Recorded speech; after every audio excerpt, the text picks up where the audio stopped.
Members, this is an important bill to take care of our schools, to fund them at the levels that we mandated upon them on the things that they have to do. And through the formula, this gets that there. This bill is here because we did not get the numbers correct, and so we're actually appropriating another $241 million. Again, this is good for our schools. But Mr. President, I think there are some other things that we can do that would be good for our schools, such as allowing them some flexibility. Mr. President, the A1 amendment is the language of my bill, Senate File 5025.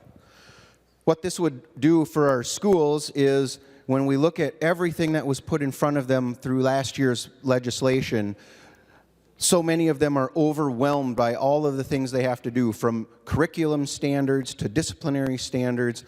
This bill would allow school districts, through a vote of the school board, to delay any of the mandates that they choose that came through the education bill last year by up to 3 years. And it would also allow them to redirect funding that was appropriated from last year to areas of their need. That is very important. We've heard from so many school districts, they wanted new funding because they have so many needs, but they've asked over and over, do not tie strings with that. Do not mandate how we are to spend that money, or do not put new requirements on that are going to eat this new funding up.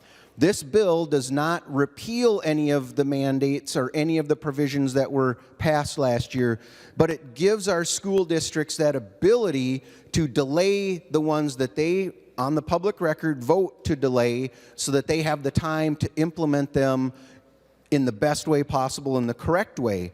I would use one example that people would probably look at, the READ Act that we passed.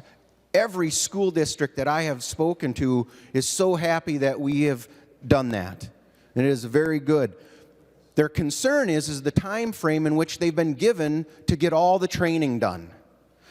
This bill wouldn't allow them to stop training teachers, but it would allow them to delay up to 1, 2, maybe even 3 years if they feel that's what they need in order to get all of their teachers trained in a way that they can afford, because they either have to hire substitute teachers if they're going to do in-service training, or ask teachers to volunteer time or pay them overtime in order to get that training. And some small school districts don't have that flexibility.